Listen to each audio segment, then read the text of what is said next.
దేవునికి స్తోత్రం కలుగును గాక. మరొకసారి మీకు అందరికీ the servant of Jesus Christ ministries తరపున ఇండిపెండెన్స్ డే శుభాకాంక్షలు తెలియజేస్తూ ఉన్నాను. ప్రభు మిమ్మల్ని దీవించును గాక. మన దేశముకు, రాష్ట్రానికి, మన దేశంలో ఉన్న ప్రజలందరికీ ప్రభు నిజమైన స్వతంత్రాన్ని అనుగ్రహించును గాక. దయగలిగిన దేవుడు, కృప కలిగిన దేవుడు ఇంతకాలం సజీవమైన రెక్కల కింద కాచి కాపాడి భద్రపరిచాడు. అంతేకాకుండా ఈరోజు నా పుట్టినరోజు కూడా. అయితే నా పుట్టినరోజుని నేనే వాక్యం చెప్పుకుంటే బాగోదు, ప్రభు నాతో కూడా మాట్లాడాలి కదా అని ఆలోచిస్తూ ఉన్నాను. గత కొద్ది కాలం నుంచి ఈ దైవ సేవకుల్ని సంఘంలో పిలవడానికి మనసు ఒప్పట్లేదు. కారణం ఏంటో చెప్పనా?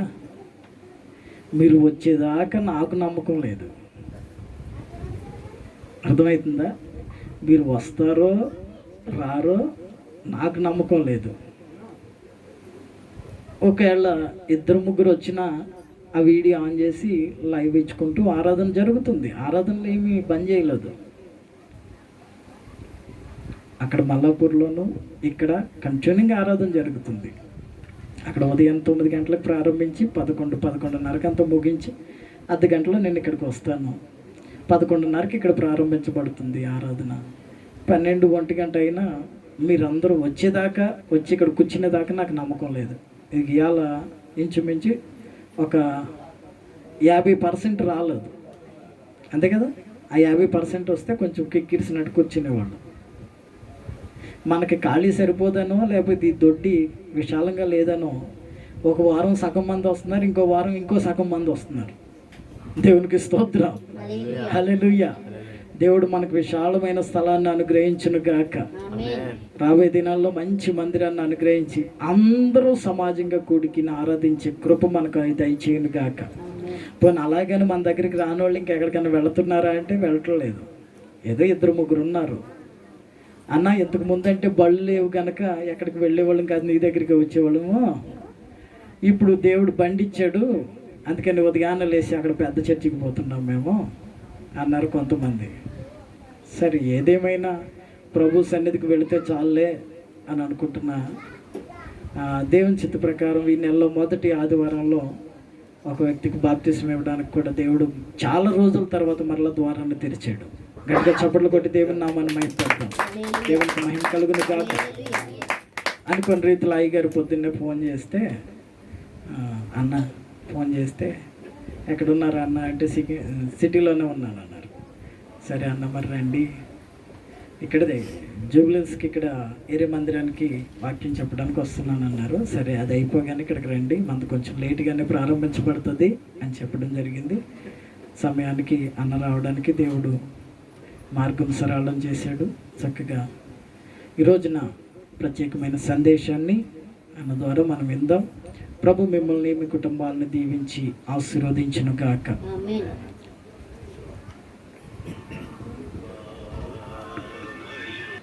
దేవుని యొక్క పరిశుద్ధ నామానికి మహిమ కలుగును గాక. ఈ రోజున వాస్తవంగా మనమందరం కూడి ప్రభుని ఆరాధించడం అనేది గొప్ప ఆశీర్వాదకరమైనది, దీవెనకరమైనటువంటి విషయం. పిల్లరా, ఈ దినాల్లో మనం చూసినప్పుడు పరిస్థితులు అంత అనుకూలంగా లేవు. గత కొన్ని నెలలుగా మనం చూసినప్పుడు దేవుని యొక్క మహాకృపను బట్టి గత నెల నుంచే కొంచెం తెరపించినట్టుగా, వాన వచ్చి ఇప్పుడే వెలిసింది అన్నట్టుగా పరిస్థితి వస్తూ ఉంది. కానీ మళ్ళీ ఇంకొక భయాన్ని ప్రజల్లో, లేకపోతే ప్రపంచాన్ని వణికించేటువంటి పరిస్థితి మనం వింటూ ఉన్నాం. రాబోయే 2 వారాల్లో 20 కోట్ల జనాభాకి కరోనా సోకుతుంది అనేటువంటి ప్రభుత్వాలు హెచ్చరిస్తూ ఉన్నాయి. ఒక రకంగా చెప్పాలంటే వార్నింగ్ బెల్ అన్నట్టుగా ప్రకటన జరుగుతూ ఉంది. కనుక పరిస్థితులు అంత అనుకూలంగా లేవు. కానీ మనం జాగ్రత్త పడాల్సినటువంటి దినాలు మాత్రం ఉన్నాయి అనే విషయం మనం జాగ్రత్తగా జ్ఞాపకం చేసుకోవాలి. టైటానిక్ షిప్ 1900 సంవత్సరంలో 5-6 సంవత్సరాల్లో టైటానిక్ షిప్ అనేది మునిగిపోవటం మనం చూసాం 12వ సంవత్సరంలో. కానీ టైటానిక్ షిప్ అనేది చాలా, టైటానిక్ అనగానే చాలా గొప్పది అని అర్థం, బ్రహ్మాండమైనది అని అర్థం. కానీ ఆ టైటానిక్ షిప్ మునిగిపోయింది. మునిగిపోయినప్పుడు 2200 మంది దాంట్లో ప్రయాణం చేస్తున్నారు. ఇంచుమించు 1600 మంది చచ్చిపోయారు. కానీ ఆ టైటానిక్ షిప్ మునిగిపోవడానికి కారణం ఆ చేసినటువంటి వ్యక్తిలో లోపము లేదు, స్టీమర్లో లోపము లేదు, నడుపుతున్నటువంటి స్మిత్ గారిలో కూడా లోపము లేదు. కానీ ఎందుకు జరిగింది, ఎందుకు చచ్చిపోయారు అని అంటే దానికి కారణం ఏంటంటే హెచ్చరిక వచ్చింది. ఏమని హెచ్చరిక వచ్చిందంటే, ఇదో మీరు వెళుతున్నటువంటి మార్గం చాలా ప్రమాదకరమైన మార్గం, మీరు వెళుతున్నటువంటి స్పీడు మీరు తగ్గించాల్సి వస్తుంది, ముందు ఐస్ గడ్డలు ఉన్నాయి కనుక ఒకవేళ ఇదే వేగంతో మీరు వెళితే, మీరు వెళుతున్నటువంటి వేగాన్ని తగ్గించకపోతే, మీరు వెళుతున్నటువంటి రూటును కానీ మార్చకపోయినట్లయితే మీకు ప్రమాదం పొంచి ఉన్నది అని చెప్పి సంకేతాలు వచ్చినాయి. ఈ సంకేతాలు వచ్చినప్పుడు, వార్నింగ్ వచ్చినప్పుడు ఈ వ్యక్తి వెళ్ళి స్మిత్ గారు పోయి దాన్ని డిజైన్ చేసినటువంటి ఆ పడవని తయారు చేసిన వ్యక్తికి చెప్పాడు, అయ్యా ఇలాంటి పరిస్థితి వస్తుంది, మరి ఏం చేద్దాం అన్నాడు. కనుక ఆయన అన్నాడు కదా, మన పడవ గుద్దుకున్నా సరే, మన స్టీమర్ గుద్దుకున్నా సరే, మా ఐస్ గడ్డలు ఇరిగిపోవలసిందేమో కానీ మన స్టీమర్కి ఎలాంటి ప్రమాదం లేదు అని చెప్పాడు. కనుక ఆ విధంగా వాళ్ళు దూచుకొని పోవటం వలన ఆ ఐస్ గడ్డలు గుద్దుకొని స్టీమరు కుప్పకూలిపోయింది. దగ్గర 1600 మంది ఒకే రోజున జల సమాధి అయిపోయారు, చనిపోయారు. కారణం ఏంటంటే స్టీమర్లో కాదు ప్రాబ్లం, హెచ్చరిక వచ్చినప్పుడు ఆ హెచ్చరికని సరిగా వినకుండా పోవటం, దాని ప్రకారంగా జీవించకుండా పోవటం, దాన్ని లెక్క చేయకుండా పోవటమే దానికి కారణం అనే విషయాన్ని జ్ఞాపకం చేస్తున్నాం. కనుక దేవుని వాక్యము అదే చెప్తూ ఉంది. ఎన్నిసార్లు చెప్పినా సరే, గద్దించినా సరే, లోబడిన వాడికి హఠాత్తుగా నాశనము సంభవిస్తుంది అనే విషయాన్ని దేవుని వాక్యం మనకు బోధిస్తూ ఉంది. ఎన్నిసార్లు బోధించినా సరే, లోబడిన వాడికి, వినని వాడికి, విధేయత చూపించిన వాడికి, దేవుని వాక్యాన్ని ప్రేమించిన వారికి హఠాత్తుగా నాశనము సంభవిస్తుంది అనే విషయం మన జ్ఞాపకం చేసుకోవాలి. ఈ రోజున స్వతంత్ర దినం ఆగస్టు 15వ తారీఖు అంటే ఇండిపెండెన్స్ డే. కనుక ఈ రోజున భారతదేశానికి స్వాతంత్రం వచ్చినటువంటి దినం కనుక ఇండిపెండెన్స్ అయ్యడానికి కారణమైంది. అదే రీతిగా ఈ రోజున పాస్టర్ గారు తమ్ముడిది రాజుది బర్త్డే కనుక ఇది చాలా ఒక అద్భుతమైన విషయమే. మూడో విషయం చూసి, ఒకసారి నేను ఒక పెళ్ళికి, ఒక ఏమంటారంటే మ్యారేజ్ డేకి నన్ను పిలిచారు వాక్యం చెప్పడానికి. సరే మ్యారేజ్ డేకి వెళ్ళి వాక్యం చెప్పడానికి వెళ్ళినప్పుడు ఆయన అన్నాడు, ఒక మాట అన్నాడు, అయ్యా స్వతంత్రం అయితే భారతదేశానికి వచ్చింది కానీ నాకున్న స్వతంత్రం పోయిందండి అన్నాడు. ఏమన్నా, ఆగస్టు 15వ తారీఖున అందరికి స్వతంత్రం వచ్చింది కానీ ఆ రోజు నాకు పెళ్ళయింది, నాకు స్వతంత్రం పోయిందండి అన్నాడు. పోయిందండి అన్నాడు. కనుక ఒక్కొక్కరు ఒక్కొక్క అభిప్రాయాలు చెప్తూ ఉంటారు. ఈ రోజున దేవుని వాక్యాన్ని మనం ధ్యానించబోతూ ఉన్నాం పిల్లరా. లేకపోతే ఇది యోవేలు గ్రంథం 2వ అధ్యాయం 21వ వచనాన్ని చూడండి. దేవుడు దేశాన్ని గురించి ఒక అద్భుతమైనటువంటి సందేశాన్ని దేవుడు అక్కడ రాశాడు. యోవేలు గ్రంథం 2వ అధ్యాయం 21వ వచనం, దేశమా భయపడక సంతోషించి గంతులు వేయుము, యెహోవా గొప్ప కార్యములను చేసెను. దేశమా నువ్వు భయపడకు, దేవుడు మన కొరకు గొప్ప కార్యములు చేసి ఉన్నాడు. కనుక దేశంలో ఉన్న ప్రజలకు దేవుడు ఒక అద్భుతమైనటువంటి సందేశం, లేకపోతే దేవుని యొక్క గొప్ప ఆశీర్వాదకరమైనటువంటి మాట, లేకపోతే ధైర్యాన్ని ఇచ్చేటువంటి మాట ఏం చెప్తున్నాడంటే, భయపడకు, నేను మీ మధ్యన గొప్ప కార్యాలు చేయబోతూ ఉన్నాను. నేను మీ మధ్యన గొప్ప కార్యాలు జరిగించబోతూ ఉన్నాను. మునుపు జరిగినట్లు కాదు, ఇంకా అద్భుతాలు మీరు చూడబోతూ ఉన్నారు, ఇంకా ఆశ్చర్యకార్యాలు చూడబోతూ ఉన్నారు, ఇంకా మహత్మైనటువంటి మహత్కార్యాలు మీరు చూడబోతూ ఉన్నారు అని దేవుడు మనల్ని ఈ రోజున బలపరుస్తున్నాడు, ఎంకరేజ్ చేస్తున్నాడు. రాబోయే దినాల్లో మన జీవితాల్లో ఆశీర్వాదాలు ఇవ్వాలని ప్రభు కోరుకుంటూ ఉన్నాడు. కనుక ఈ సమయంలో నేను 3 మాటలు మేము ముందు పెట్టడానికి ఇష్టపడుతూ ఉన్నాను. దయచేసి 105వ కీర్తన 4వ వచనాన్ని చదువుకుందాం. 105వ కీర్తన 4వ వచనం. యెహోవాను వెతుకుడి, యెహోవాను వెతుకుడి, ఆయన బలమును వెతుకుడి, ఆయన బలమును వెతుకుడి, ఆయన సన్నిధిని నిత్యము వెతుకుడి. చెప్పండి నాతో, అందరూ కలిసి చదువుదాము దాన్ని. అందరూ తీసుకున్నారు బైబిల్? అందరూ తీసుకోండి. లైవ్లో వింటున్న వారు కూడా, లైవ్లో చూస్తున్న వారు కూడా ఈ మాటలు నాతో కూడా పలకాలని మనం చేస్తూ ఉన్నాను. చదువుదాం, అందరం కలిసి చదువుదాం. దేవుణ్ణి వెతుకుడి, ఆయన బలమును వెతుకుడి. అందరం కలిసి చదువుదాం. దేవుణ్ణి వెతుకుడి, ఆయన బలమును వెతుకుడి, నిత్యము ఆయన సన్నిధిని వెతుకుడి. ఏం వెతకాల? దేవుణ్ణి వెతకాలి. రెండోదేంటి? దేవుని యొక్క బలాన్ని వెతకాలి. మూడోదేంటి? నిత్యం ఆయన సన్నిధిని వెతకాలి. ఈ రోజుల్లో ప్రజలకు దేవుడంటే భయం లేదు, దేవుడంటే భక్తి లేదు, దేవుడంటే ఆసక్తి లేదు, దేవుడంటే వినయము విధేయత లేనటువంటి జీవితాలు జీవిస్తూ ఉన్నారు. కనుక దేవుని వాక్యం చెప్తుందంటే, దేవుడు ఏం చెప్తున్నాడంటే, దేవుని వెతకండి. ఎవరిని వెతకాలి? ఈ రోజులో నిద్ర లేచిన వెంటనే అనేక మంది అనేకమైన వాటిని వెతుకుతూ ఉన్నారు, అనేక వాటి కోసం ప్రయాసపడుతూ ఉన్నారు, అనేకమైన వాటి కోసం ఆతృతగా ఎదురు చూస్తూ ఉన్నారు.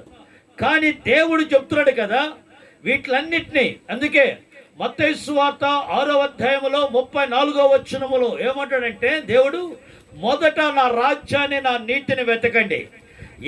ఏమి వెతకాలి? నీవు నిద్రలేచిన వెంటనే. లేకపోతే మనం చేయవలసిన పని ఏం తెలుసా? మొట్టమొదట దేవుని యొక్క నీతిని, దేవుని యొక్క రాజ్యాన్ని గురించినటువంటి ఆయన గురించి మనం వెతికే వారంగా ఉండాలి.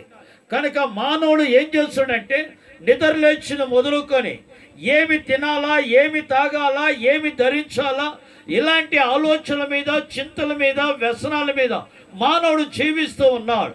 అందుకే దేవుడు చెప్తున్నాడు కదా, మొదట నా రాజ్యాన్ని, నా నీతిని వెతకండి, అప్పుడు ఎన్ని మీకు అనుగ్రహించబడును.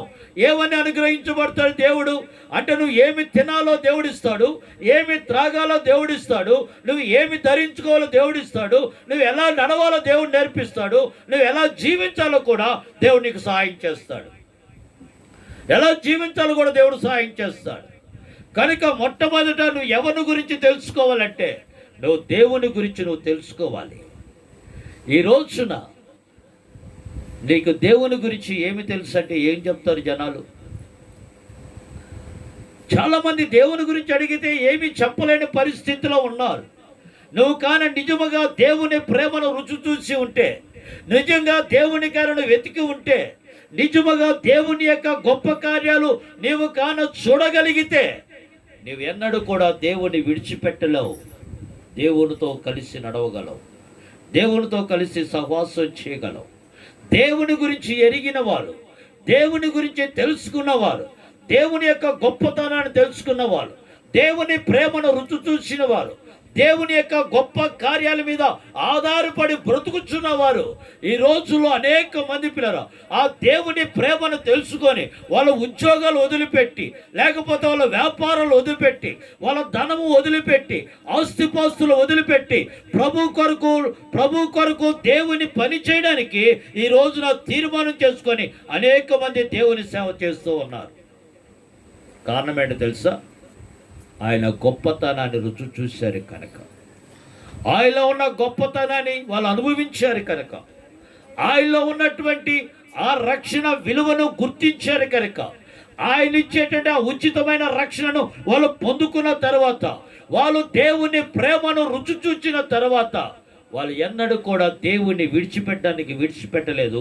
కావాలంటే వాళ్ళకున్న ఆస్తిపాస్తులు వదిలేశారు, కావాలంటే ఉద్యోగాలు వదిలిపెట్టారు, కావాలంటే బంధుమిత్రులు వదిలిపెట్టారు, కావాలంటే అందరిని వదిలిపెట్టి ఒంటరిగా ప్రభు కొరకు జీవించడానికి తీర్మానం చేసుకున్నారు ఈ రోజుల్లో.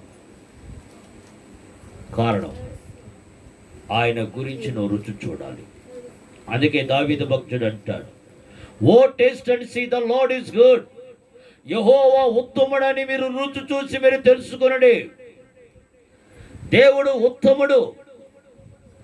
ఆయన కానను రుచి చూసి ఉంటే, ఆయన ప్రేమను కానను రుచి చూసి ఉంటే, ఆయన దయను ఆయన కనికరాన్ని కానను అనుభవించి ఉంటే, నీవు దేవుణ్ణి విడిచిపెట్టడానికి ఎంత మాత్రం ఇష్టపడవు.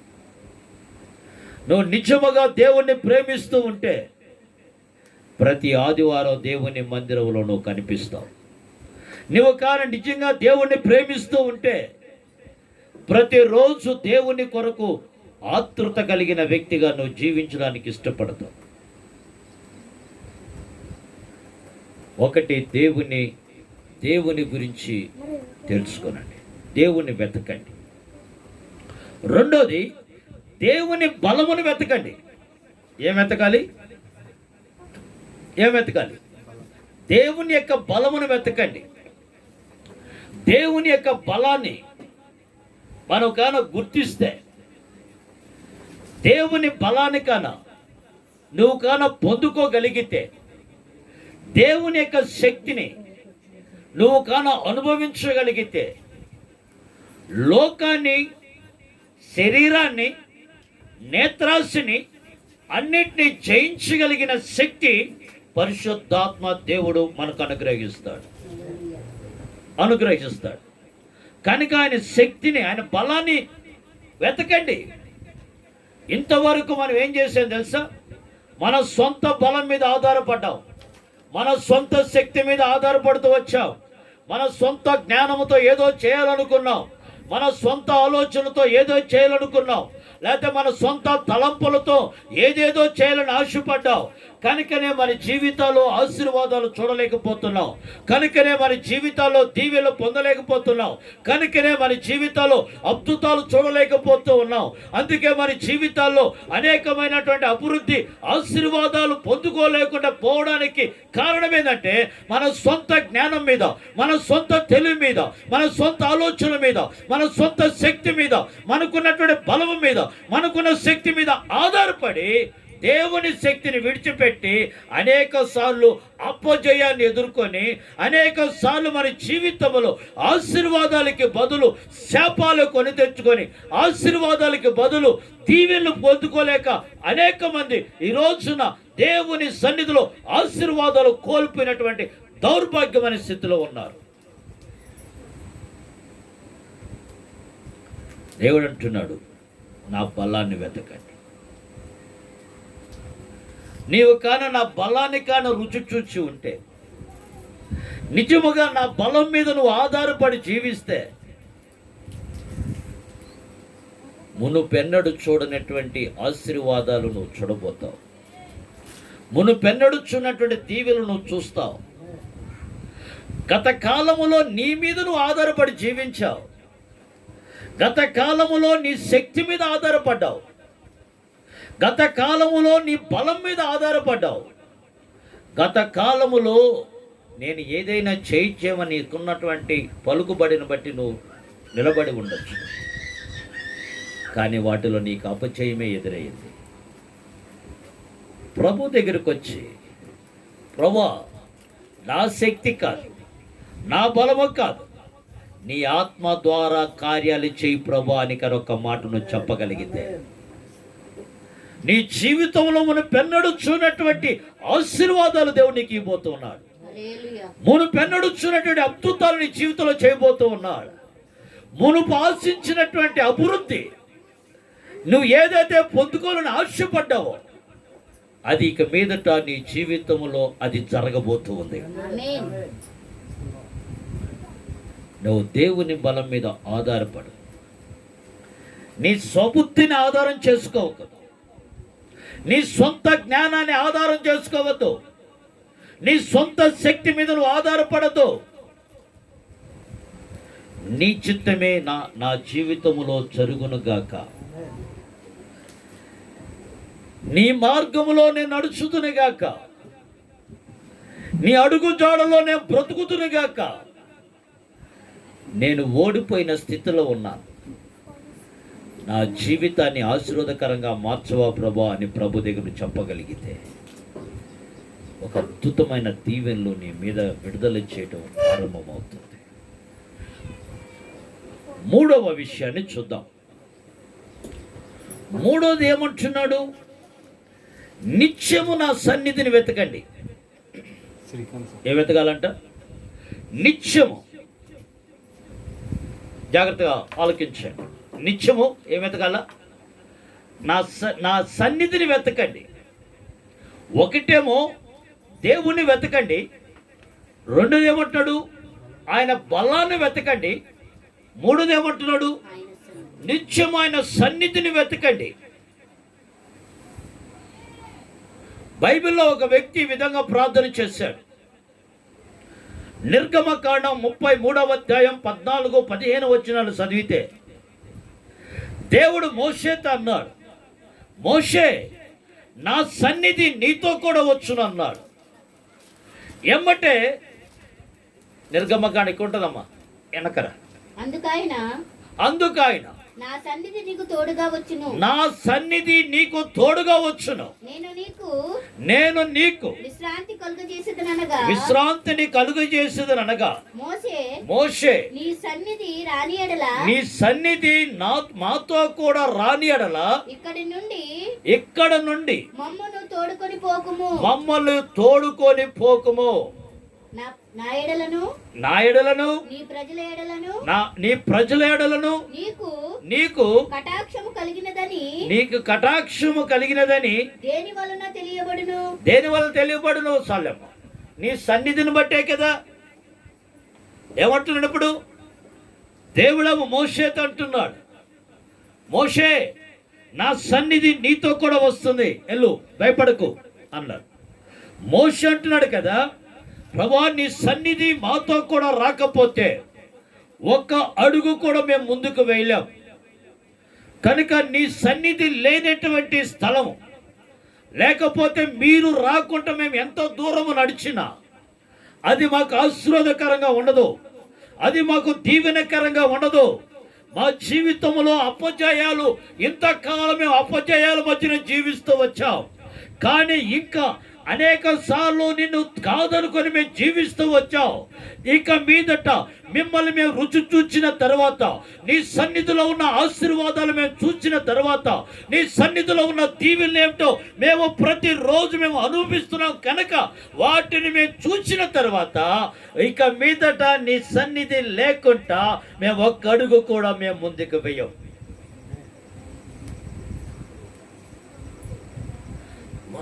అంతకుముందు ఐగుప్తు దేశములో ఇశ్రాయేలు ప్రజలు బానిసలండి, బానిసలుగా బ్రతికారు. వాళ్ళకి స్వేచ్ఛ లేదు. 430 సంవత్సరాలు ఐగుప్తు దేశంలో బానిసలుగా బ్రతికారు. వాళ్ళకు విడుదల లేదు. కానీ దేవుడు మోషేని ఎన్నుకొని, మోషేకి దేవుడు తోడయుండి మోషే ద్వారా ఇశ్రాయేలు ప్రజలు విడిపించాడు. ఫరోకి దేవుడిగా నిలబెట్టాడు మోషేని. ఫరో ఎదుట అనేకమైన ఐగుప్తు దేశంలో 10 అద్భుతాలు చేశాడు దేవుడు. కనుక మోషేకు తెలుసు దేవుని సన్నిధిలో ఉన్న ఆశీర్వాదాలు ఎలా ఉంటాయో. మోషేకు తెలుసు ఎంత పెద్ద భయంకరమైన పరిస్థితులైనా సరే వాటన్నిటి నుంచి విడిపించి నడిపించగలిగిన సర్వశక్తిమంతుడైన జీవం కలిగిన దేవుడు ఆయన మనతో కూడా ఉంటే చాలు అని నమ్మాడు ఆయన. పరిస్థితులు ఏదైనా, స్థితిగతులు ఏదైనా ప్రభు మనకు తోడుగా ఉంటే ఎప్పుడు విజయమే, ఎప్పుడు విజయమే. అపజయం మనం చూడం. పరిస్థితులు అనుకూలంగా లేకపోయినా ఆ పరిస్థితులన్నింటినీ అనుకూలంగా మార్చగలిగిన వాడు మన ప్రభు. యెషయా గ్రంథం 45వ అధ్యాయం 2వ వచనం చూడండి. యెషయా గ్రంథం 45వ అధ్యాయం 2వ వచనం.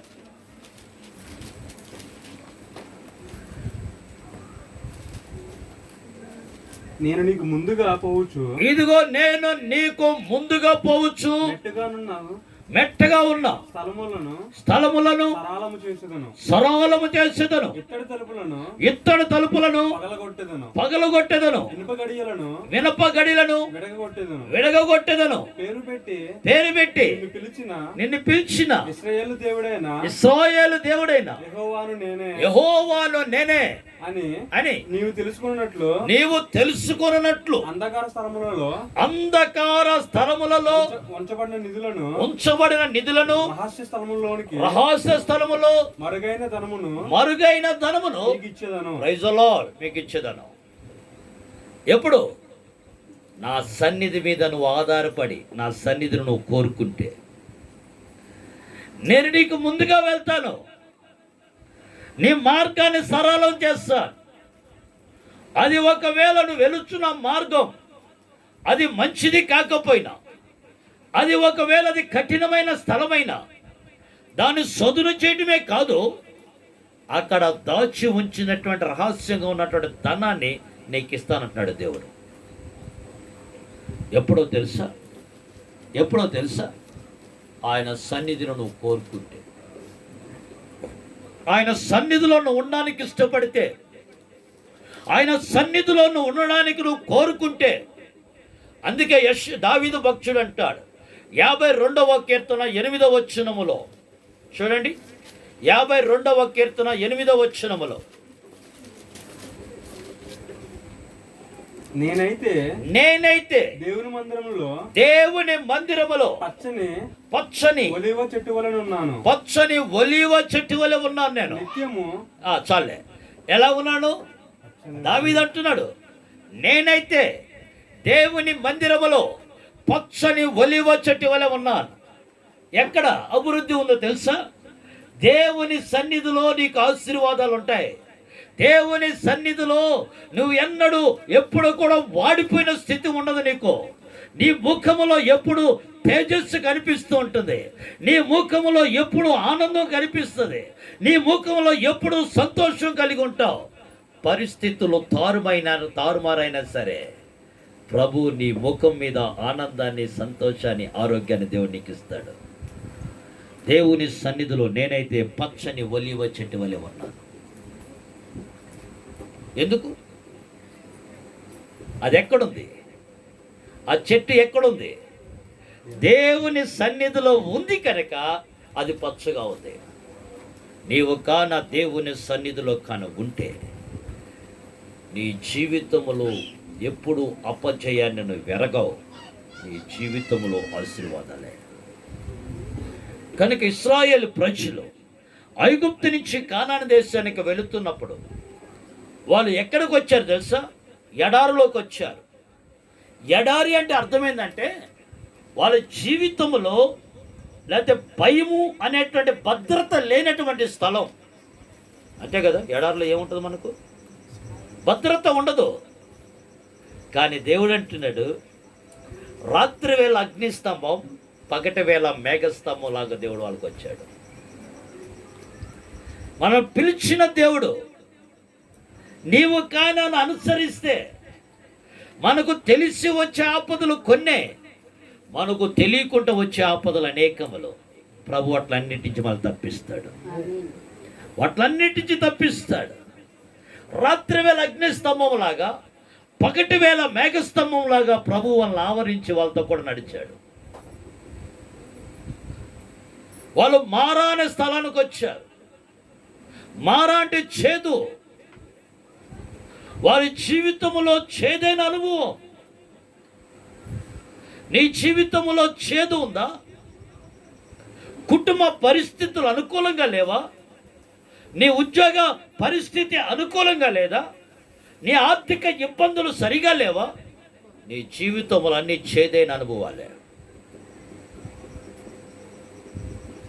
ఆ చేదైన అనుభవాన్ని ప్రభు మధురమైన జీవితంగా మార్చివేశాడు. ఎప్పుడో తెలుసా? ఆయన నీతో కూడా ఉంటే ఆ చేదైన అనుభవాన్ని మధురమైన అనుభవంగా మార్చేస్తాడు ప్రభు. కనుక ఆయన మనకు కావాలి.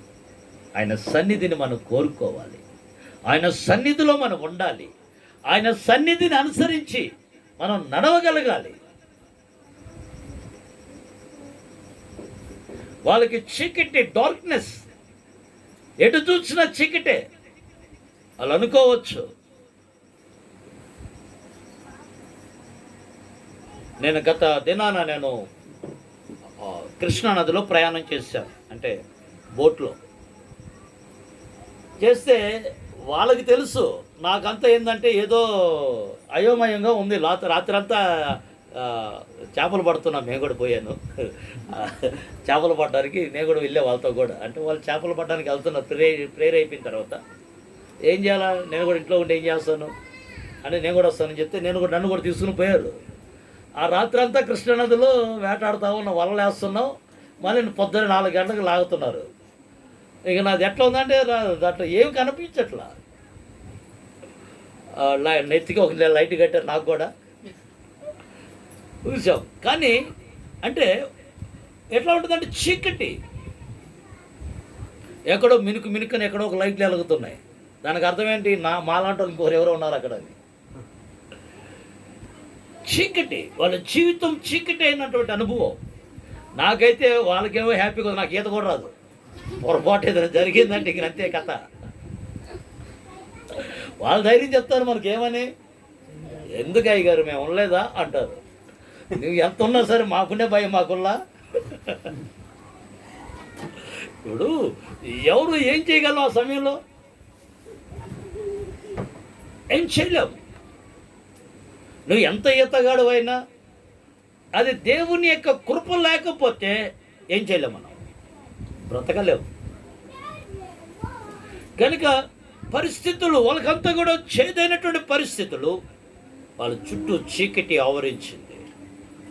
కానీ చీకట్లో ఉన్నారనుకుంటున్నారు. కానీ సడన్గా మేఘస్తంభం, అగ్నిస్తంభం లాగా దేవుడు దిగి వచ్చాడు వాళ్ళ మంచికి. నీ పరిస్థితి ఏదైనా సరే ఆ పరిస్థితిని అనుకూలంగా మార్చగలిగిన వాడు ప్రభు. నేను ఒకసారి వైజాగ్లో, ఇదైతే కృష్ణానది, అది సముద్రంలో ఒక రాత్రి అంతా. మనం ఎక్కడికి పోయినా కూడా ఏంటంటే సాహసాలు చేయడం అలవాటు నాకు. ఒకసారి ఆదిలాబాద్ వెళ్ళాం. ఆదిలాబాద్ వెళ్ళినప్పుడు సిరిపూర్ కాకాజ్ నగర్ దగ్గర ఒక ఫారెస్ట్ అడవిలోకి వెళ్ళాం. ఆ రాత్రి వాళ్ళు వేటకి వెళ్తుంటే నేను కూడా వస్తానని చెప్పి వెళ్ళా. ఆ రోజు పెద్ద పుల్లి ఎదురైంది మాకు. వాళ్ళకి ఎప్పుడు ఎదురు కాలేదట ఇన్ని సంవత్సరాల్లో. అది మన గుడ్ లెక్క, మన బ్యాడ్ లెక్క, మొత్తానికి ఎదురైంది. కొన్ని పరిస్థితులు అలా ఉంటాయి. కానీ అక్కడ దేవుడి కృప లేకపోతే ఏం చేయగలం? దేవుని కృప, దేవుని కాపుదల మనకుంది, దేవుని సన్నిధి మనకుంది. దేవుడు మనల్ని తప్పిస్తాడు, దేవుడు మనల్ని కాపాడుతాడు. ఇశ్రాయేలు ప్రజల జీవితాలు అదే జరిగినాయి. ఒక దగ్గరికి వచ్చారు, నీళ్ళు కావాలి, నీళ్ళు దొరకట్లేదు. మోషేతో కొనుక్కుంటున్నారు వాళ్ళు. మోషేతో దేవుడు అన్నాడు, మోషే ఆ బండతో మాట్లాడయ్యా, ఆ బండను కొట్టు, నీళ్ళు వస్తాయి. బండను కొడితే నీళ్ళు వచ్చినాయి. అద్భుతం. దేవుని సన్నిధిలో ఎక్కడ లేవనుకుంటామో అక్కడే దేవుడు పుట్టించగలిగిన వాడు మన దేవుడు. దేవుడు కనుక నువ్వు ఆయన సన్నిధిని వెతకగలిగితే, ఆయన సన్నిధిలో ఉన్న ఆశీర్వాదాలుగా నువ్వు రుచి చూడగలిగితే, ఆయన సన్నిధిలో ఉన్న గొప్ప దీవెనలేంటో నువ్వు కాన రుచి చూసి ఉంటే నిత్యమైన సన్నిధిని నువ్వు వెతుకుతావు. సొదొమ గొమొర్రా పట్టణం చాలా అందమైన పట్టణం, చాలా పుష్కలమైనటువంటి పట్టణం. చక్కగా ఎప్పుడు పశువులకి మేత, అక్కడ ఉన్న వాళ్ళకి అందరికీ మంచి పంటలు సమృద్ధిగా ఉన్నాయి. కానీ దాన్ని ఆశించారు. కానీ అక్కడ దేవుడు లేడు. అక్కడ దేవుడు లేడు. సొదొమ గొమొర్రా పట్టణము చాలా పుష్కలమైనటువంటి పట్టణమే, కానీ అక్కడ దేవుడు లేడు. దేవుడు లేనటువంటి స్థలం ఎంత అందంగా ఉన్నా, ఎంత చక్కగా ఉన్నా, ఒక రోజున అది నాశనం అవుతుంది, దాంట్లో ఉన్నవాళ్ళు నాశనం అయిపోతారు. దేవుడు ఉన్నటువంటి స్థలం అయినటువంటి స్థలములో నువ్వు సింహాల బోన్లోకి వెళ్ళిన దానియేలుకి సింహాల నుంచి హాని జరగకుండా దేవుడు అట్లా నోరు మూసేశాడు. కనుక దేవుని సన్నిధిని వెతుకు నువ్వు. 84వ కీర్తన 2వ వచనం చూడండి. 84వ కీర్తన 2వ వచనం. యెహోవా మందిర ఆవరణములను చూడవలనని, యెహోవా దేవుని యొక్క మందిర ఆవరణములు చూడవలనని నా ప్రాణము ఎంతో ఆశపడుచున్నది. నా ప్రాణం ఎంతో ఆశపడుచున్నది. అది సొమ్మసిల్లుచున్నది. జీవము గల దేవుని దర్శించుటకు, జీవము కలిగిన దేవుని దర్శించుటకు నా హృదయమును నా శరీరమును ఆనందముతో కేకలు వేయుచున్నవి. ఎక్కడంట? దేవుని మందిరములో. నా ప్రాణము, నా శరీరము, నా ఆత్మ ఆనందముతో ఏం చేస్తుందంట? కేకలు వేస్తుంది. ఎవరిని చూడడానికి? జీవము కలిగిన దేవుని మందిరములోకి వెళ్ళడానికి, జీవము కలిగిన దేవుణ్ణి చూడడానికి, జీవము కలిగిన దేవుణ్ణి కలుసుకోవడానికి నీకు ఉందా ఆ ఆశ? ఇక్కడ 11 గంటల కంటే 11:30గా స్టార్ట్, 11:30 కంటే 12:30, 1 గంట కూడా రారు. అది ఆశ కాదు, దాన్ని ఆశ అన్నారు. నిజముగా నీకు ఆశ ఉంటే 10 నిమిషాలు ముందు వచ్చి కూర్చుంటావు. అదే అధ్యాయం 10వ వచనం చదవండి. నీ ఆవరణములో ఒక్క దినము గడుపుట 1000 దినముల కంటే శ్రేష్టం. భక్తిహీనుల యొక్క గుడారములో నివసించుట కంటే నా దేవుని మందిర ద్వారమునొద్ద, నా మందిర దేవుని యొక్క ద్వారము ఎదుట ఉండుట నాకు ఇష్టం. ఎక్కడుంటే మంచిదంట? నువ్వు ఎక్కడుంటున్నావు? మనం ఆదివారం ఎక్కడుంటున్నాం?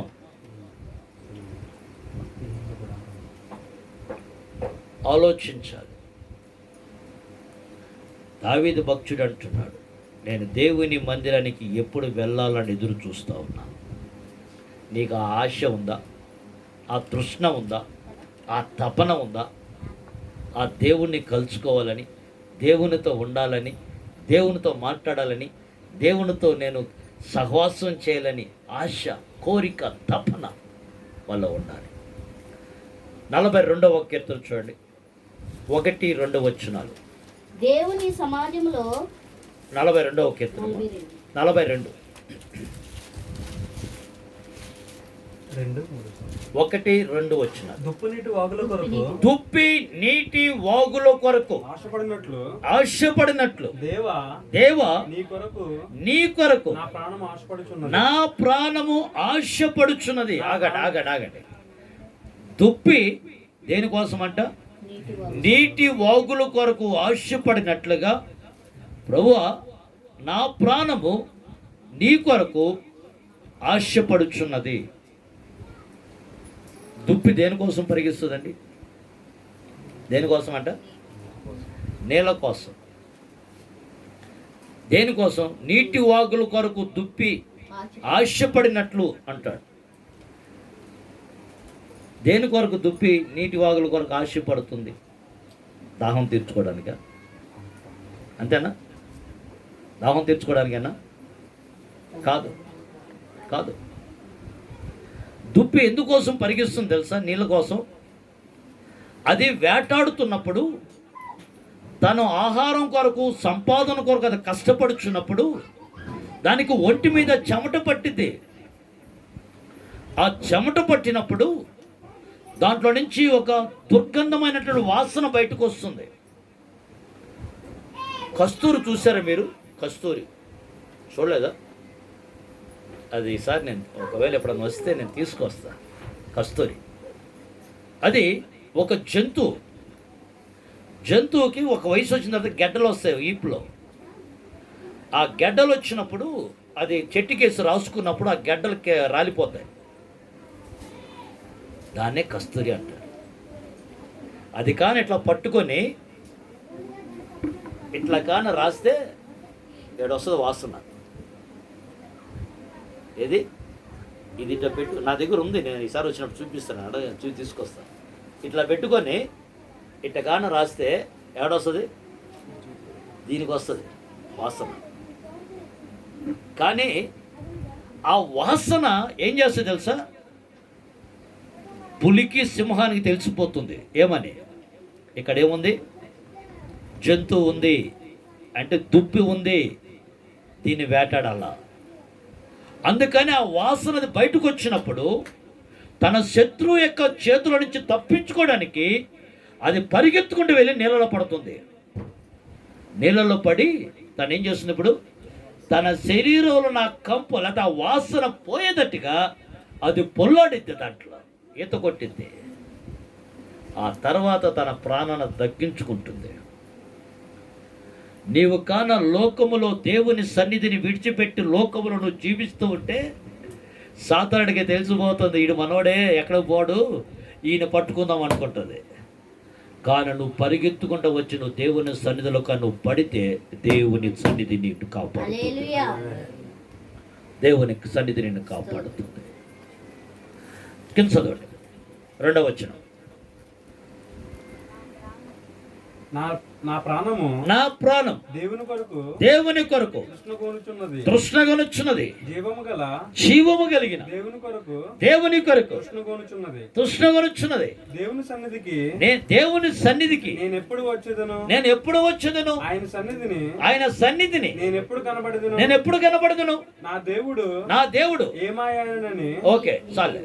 నేను ఎప్పుడు కనిపించాలి దేవుని సన్నిధిలో? నీకు ఉందా ఆ తపన? నీకు ఉందా ఆ ఆశ?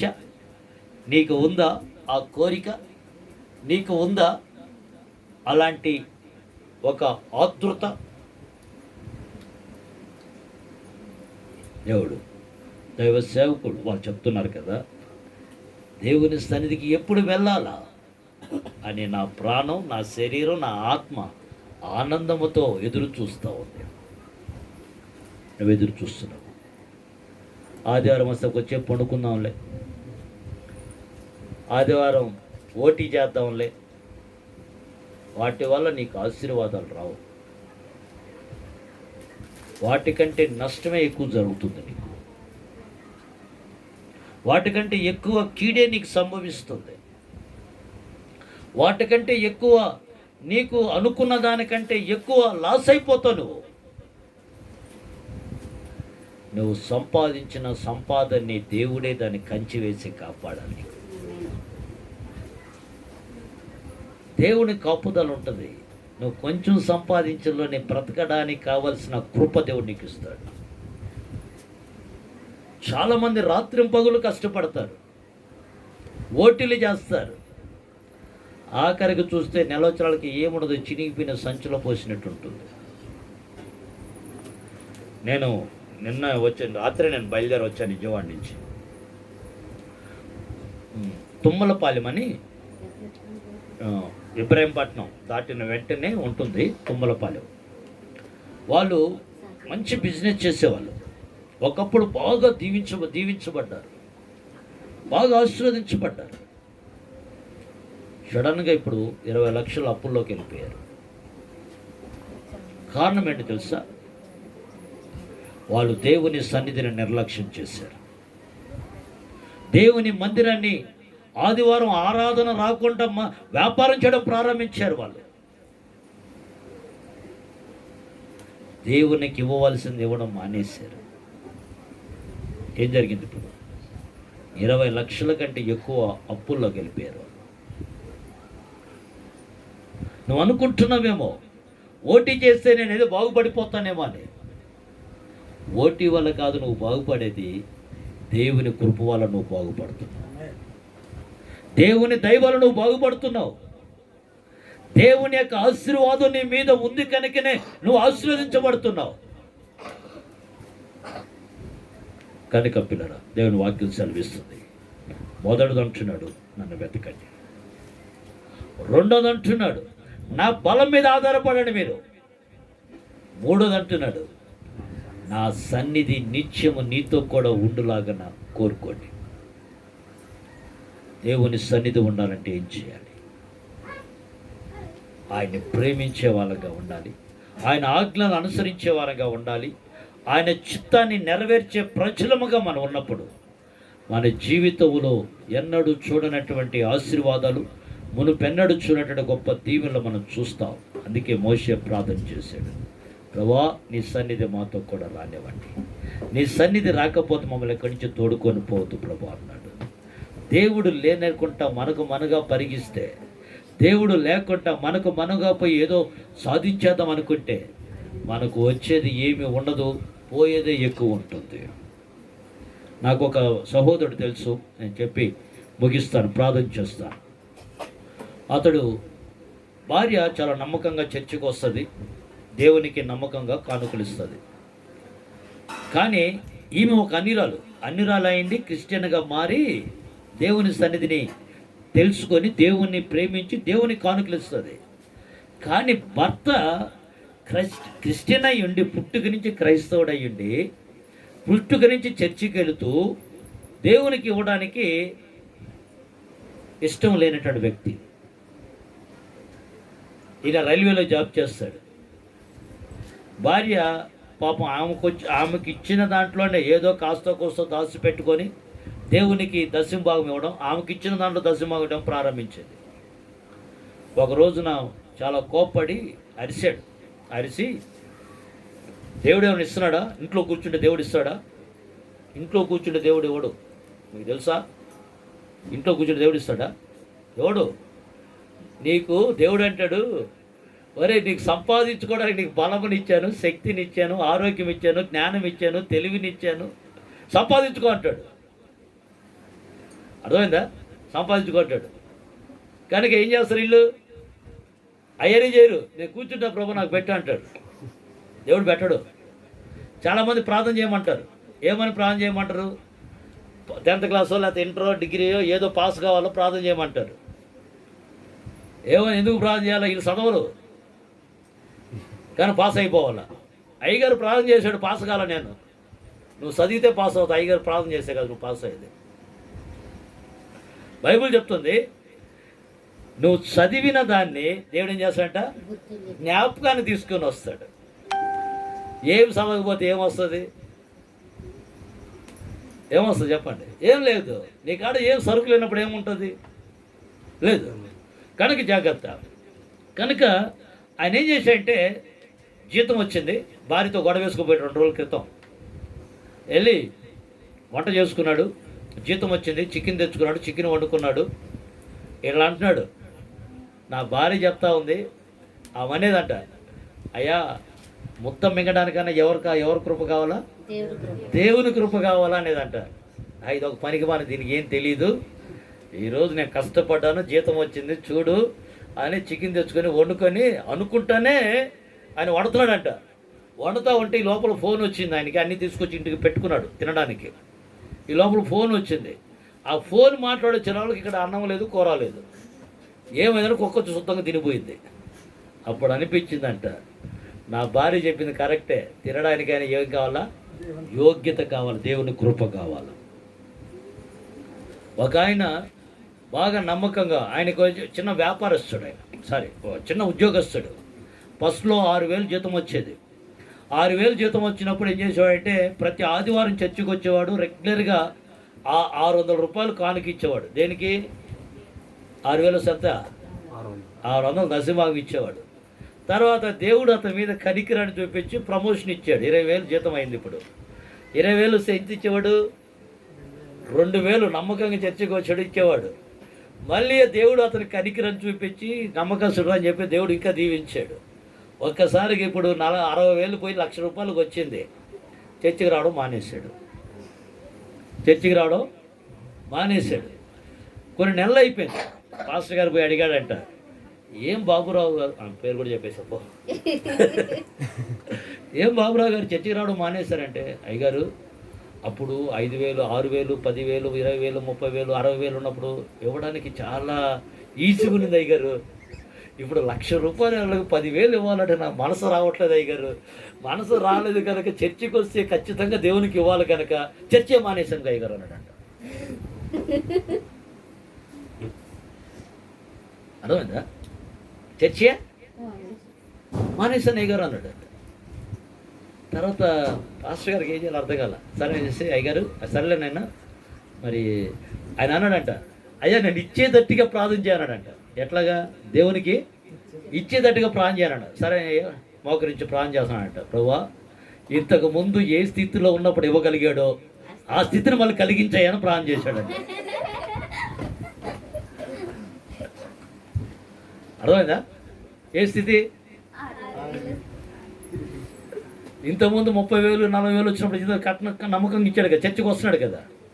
కనుక ప్రభువా నీకు దూరం కాకూడదు, నీ ఆశీర్వాదాలకి దూరస్తుడు కాకూడదు కనుక అతను ఎంత ఇవ్వగలడో అంత సామర్థ్యాన్ని బట్టి నువ్వు దీవించు ప్రభు అని ప్రార్థన చేశాడంట. అయిపోయిన తర్వాత 2 నెలలకి అయ్యగారికి డీ ప్రమోషన్ అక్కడి నుంచి ఉద్యోగం తీసి పడేశారు. తీసేసిన తర్వాత 15,000కి జాయిన్ అయ్యాడు. మళ్ళీ ఇప్పుడు 60,000కి వచ్చాడు. ఇప్పుడు పొరపాటున కూడా చర్చి మానాడు. ఇప్పుడు జాగ్రత్త. కొన్నిసార్లు దేవుడు మనం అనుకుంటామేమో దేవుడు ఏదైనా చేయగలడు. నాకు ఒక ఫ్రెండ్ ఉండేవాడు, ఐఎస్ఆర్ అని, నా క్లాస్మేట్. ఇద్దరు కలిసి చదువుకున్న తర్వాత ఆయన ఏం చేశాడంటే, నేను ఇది చెప్పొద్దు తెలియదు కానీ చెప్తున్నాను వినండి. అయితే వాళ్ళ భార్య నాకు ఫోన్ చేసి, అన్న మా ఆయన ఉద్యోగం పోవాలన్నా ప్రార్థన చేయండి అన్న అనేది. ఏం చేస్తారమ్మా చెప్పండి? సహజంగా ఏ భార్య అయినా ఏం కోరుకుంటుంది? ప్రమోషన్ కావాలా, లేకపోతే ఇంక్రిమెంట్స్ రావాలా, లేకపోతే ఇది కాకపోతే ఇంకొక మంచి బెటర్ జాబ్ కావాలా అని కోరుకుంటారు. అయితే మనలోడు ఆమె ఏం చేసిందంటే, అన్న మా ఆయన ఉద్యోగం పోవాలన్నా ప్రార్థన చేయండి. ఇదేంటమ్మా, సేవకులు దీవించడం తెలుసు కానీ శపించడం చేతగా తల్లి అంటే, లేదన్నా నువ్వు చెయ్యన్నా అనేది. ఏంటమ్మా అసలు విషయం చెప్పు అంటే చెప్పేది కాదు. సరే మొత్తానికి ప్రార్థన చేశా, ప్రభువా ఇలా పరిస్థితి ఏంటో నాకు తెలియదు, నువ్వు అన్నీ ఎరిగిన వాడివి, వాళ్ళకి ఏది కావాలో, ఏది మేలైందో, ఏది శ్రేష్టమైందో దాన్ని దయచేయి ప్రభు అని ప్రార్థన చేసి వెళ్ళిపోయా. ఈ వారం ఫోన్ చేస్తుంది నాకు, అన్నా ప్రార్థన చేస్తున్నావా అంటే. ఏం చేస్తాం ప్రార్థన? ఆశీర్వాదించడం తెలుసు కానీ శాపాలు పెట్టడం చేత కదే. ప్రార్థన చేస్తా వచ్చాం, మొత్తానికి ఇదే చేస్తా వచ్చా. ఒక 5-6 నెలలు అయిన తర్వాత ఒకరోజు ఫోన్ చేసింది, అన్నా మీ ప్రార్థనకు వందనాలన్నా, అర్జెంట్ ఇంటికి రండి అన్నాను. ఏమైందమ్మా? మా ఆయన ఉద్యోగం పోయిందన్నా, ఇంటికి రా అన్నాను. నీకు ఆనందంగా ఉంది కానీ నాకు బాధగా ఉంది, ఏం చేయాలా? ఆమె ఆనందంగా చెప్తుంది. సరే ఇంటికి వెళ్ళిన తర్వాత విషయం చెప్పింది, అన్న ఇంతకుముందు మా ఆయనకి 50,000 వచ్చేదన్న, 5:30 కంత ఇంటికి వచ్చేవాడన్న, ఉన్న దాంతో కలిసి తినేవాళ్ళమన్నా, కలిసి ప్రార్థన చేసుకునే వాళ్ళమన్నా, ఆదివారం ఖచ్చితంగా చర్చికి వెళ్ళే వాళ్ళమన్నా, వచ్చిన దాంట్లో దశంబాగు నమ్మకంగా ఇచ్చేవాడన్నా. ఈయనకి ప్రమోషన్ వచ్చిందన్న, ఒక్కసారిగా 80,000 రావడం ప్రారంభించిందన్న మా ఆయనకి. ఆయన ఇప్పుడు రాత్రి 12 గంటలకు వస్తున్నాడన్న, పొద్దున 5:30కి వెళ్ళిపోతున్నాడన్న. బిడ్డలతో సహవాసం లేదు, నాతో సంబంధం లేదు ఆయనకి. తర్వాత వస్తున్నాడు, తింటున్నాడు, పండుకుంటున్నాడు, పొద్దున లేచి వెళ్ళిపోతున్నాడు. ఆదివారం చర్చికి రాడు, దశంభాగం ఇవ్వడం మానేశాడు. మూడోది త్రాగడం నేర్చుకున్నాడు. ఈ ఉద్యోగం మాకు వద్దన్న, పోవాలన్నాను, ప్రార్థన చేయమన్నానన్న అని. ఇదేంటి తల్లి అంటే, అన్న ఇప్పుడు ఉద్యోగం పోయింది, మా ఆయన లోపల కూడా ఉన్నాడు అన్నాను. అన్నాట లోపల ఎక్కడ స్టేషన్లో ఉన్నాడన్న. అన్న ఇప్పుడు ప్రార్థన చేయను, మా ఆయనకి విడుదల కావాలన్నా. అంటే పోగొట్టడం నీ వంతే, రాబెట్టడం నీ వంతే. అంటే దేవుడు ఎట్లా ఉన్నాడు ఇప్పుడు? నువ్వు దేవుని కాదనుకొని నీ విచ్చలవిడిగా, అంటే దేవుని కాదని నీవేదో అయిపోవాలనుకుంటే కుదరదు, జరగదది. ఆశీర్వదించాలన్నా, దీవించాలన్నా, నీ మీద అభివృద్ధి, నీ జీవితంలో అభివృద్ధి చూడాలన్నా, నీ కుటుంబంలో సంతోషం సమాధానం కావాలన్నా, నువ్వు దేవుని సన్నిధిలో ఉంటేనే నీకు దీవెన, దేవుని సన్నిధిలో ఉంటేనే ఆశీర్వాదం. ఆఖరికి ఏం జరిగిందంటే, ఈ వ్యక్తి తర్వాత కూడా అడిగింది, అన్న మా ఆయన మళ్ళీ ఉద్యోగం రావాలన్న, ప్రార్థన చేయండి అని. మళ్ళీ ప్రార్థన చేశాం, ఎందుకంటే వాళ్ళు డ్యూటీకి అని చెప్తే బాగుండదు. మళ్ళీ ప్రార్థన చేశాం. ప్రార్థన చేసి ఏం జరిగింది తెలుసా? ఆ ప్రమోషన్ తీసిపడేసి మళ్ళీ ఇది మామూలు ఉద్యోగం ఇచ్చారు ఆయనకి. కనుక దేవుని సన్నిధితో ఆడుకోకండి, దేవుని సన్నిధిని నిర్లక్ష్యం చేయకండి. వచ్చేదాకా ఒక ప్రార్థన, వచ్చిన తర్వాత ఇంకొక ప్రార్థన చేయకండి. దీవించేదాకా ఒక ప్రార్థన, దీవించిన తర్వాత ఇంకొక ప్రార్థన చేయకండి. ఇంకొక వ్యక్తి ఉన్నాడు, ఈ వ్యక్తిని చెప్పి నేను ముగించేస్తాను, ప్రార్థన చేస్తాను. ఒక కుటుంబం ఉండేది, ఆయన ఎప్పుడు చర్చికి రాడు, భార్య నమ్మకంగా చర్చికి వస్తుంది. ఒకసారి నేను ఆ ఊర్లో మీటింగ్స్కి వెళ్ళాను. వెళ్తే ఆ మనిందంట, పెద్ద అయ్యగారు వస్తున్నారు, అయ్యగారు వస్తున్నారు కనుక మన పొలం పండట్లేదు, ఒక 5 సంవత్సరాల పైన అయిపోయిన పొలంలో, అంటే ఏమంటుందని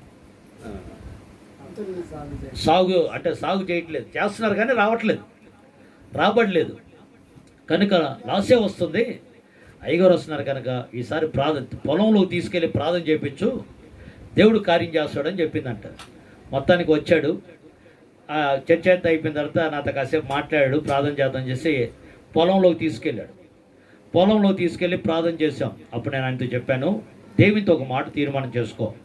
ఏమని తీర్మానం చేసుకుంటామంటే, ప్రభువా ఈ రోజున పొలంలో విత్తనాలు విత్తుతున్నాను, ఈ విత్తనాలు కన్నా ఈ పంట పండితే దీంట్లో నీకు దశంభాగం ఇస్తానయ్యా అని తీర్మానం చేసుకో, దేవుడు నేను దీవిస్తాడు పో అని చెప్పా. మొత్తానికి మనోడు ఏం చేశాడంటే, అట్లాగే పొలం దున్నాడు, ఆ విత్తనాలు వేస్తూ ఈ మాట అన్నాడంట, ప్రభువా 40 బస్తాలు కన్నా పండాయి అనుకో. ఎన్ని బస్తాలు? 40 బస్తాలు పండాయి అనుకో, 10 బస్తాలు నీకు, 30 బస్తాలు నాకు ప్రభువా అన్నాడంట. మొత్తానికి పంట పండింది, ఎప్పుడు పండనంతగా పండింది. ఇప్పుడు ఎంత వచ్చినాయంటే 30 బస్తాలు వచ్చినాయి. ఈయనేమన్నాడు తెలుసా మహానుభావుడు, ప్రభువా నువ్వు ఎంత గొప్పోడువయ్యా, నీది నీకు తీసుకున్నావు, నాది నాకు ఇచ్చేసావయ్యా అన్నాడు. మీకు అర్థమైందా మీకు చెప్పింది? ఆయన ఏమన్నాడు, 40 బస్తాల కన్నా పండే అనుకో ప్రభా, 10 బస్తాలు నీకు ఇస్తా, 30 బస్తాలు నాయి ప్రభా అన్నాడు. పంట పండింది, 30 బస్తాలు వచ్చినాయి. ఇప్పుడు ఆ పంట పండిన తర్వాత కోసేసింది, మూట కట్టేసిన తర్వాత అంటున్నాడు, ప్రభా నీది నువ్వు తీసుకున్నావు, నేను ఇస్తాను ఇవ్వను అని చెప్పేసి నీది నువ్వు తీసేసుకున్నావు, నాది నాకు ఇచ్చేసావు ప్రభా అన్నాడంట. అర్థమైందా? దేవుడు నేను పరీక్షిస్తాడు. దేవుడు మనల్ని ఏం చేస్తాడు? పరీక్షిస్తాడు. Be faithful, be honest. ప్రభు సన్నిధిలో యథార్థంగా ఉండండి, ప్రభుకి ఇచ్చే విషయంలో కృతజ్ఞత కలుగునండి. దేవుడిని దీవిస్తాడు, దేవుడు మిమ్మల్ని ఆశీర్వదిస్తాడు. కనుక 1 దేవుణ్ణి వెతకండి, 2 ఆయన బలం మీద ఆధారపడండి, 3 ఆయన సన్నిధితో కూడా నువ్వు నడవగలిగితే నీ జీవితంలో ఎన్నడూ అపజయాన్ని చూడవు, ఆశీర్వాదాలే దీవెనలను పొందుకుంటావు. ప్రతి దాంట్లో దేవుడు నీకు విజయాన్ని చేకూరుస్తాడు. తలవచ్చండి, ప్రార్థన చేసుకుందాం. తలవచ్చండి, ప్రార్థన చేసుకుందాం.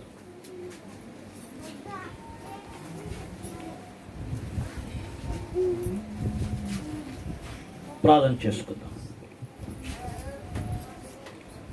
ఒకసారి మనం ఆలోచించుకుందాం. ప్రియ దేవుని సంగమా, నువ్వు ఎక్కడున్నావు? దేవుని నువ్వు వెతకగలుగుతున్నావా? దేవుని ప్రేమను రుచి చూసావా? దేవునితో ఉన్న సంబంధం నీకు ఎలా ఉంది ఈ రోజున? ఒకప్పుడు దేవునితో మంచి సంబంధాన్ని కలిగి ఉన్నావు. ఒకప్పుడు దేవునితో ఎంతో అద్భుతమైనటువంటి సహవాసాన్ని కలిగి జీవించావు. ఈరోజు నా సహవాసం నీకుందా? ఒకప్పుడు ప్రతి విషయంలో దేవుని చిత్తానికి లోబడి నువ్వు జీవించావు. ఈరోజు ఆయన చిత్తాన్ని నువ్వు జరిగిస్తున్నావా? మూడోది, నిత్యమైన సన్నిధిని ప్రేమిస్తున్నావా? ఆయన సన్నిధిని నువ్వు వెతుకుచున్నావా? ఆయన సన్నిధిలో నువ్వు నిలబడగలుగుచున్నావా? నీ గుండెల మీద చేయి వేసుకొని యథార్థంగా నువ్వు చెప్పగలవే మాట, నేను ప్రభుతో కూడా నడుస్తున్నానయ్యా, నేను ప్రభుతో సహవాసం చేస్తున్నానయ్యా. నువ్వు ధైర్యంగా నువ్వు ఈ మాట చెప్పగలవా?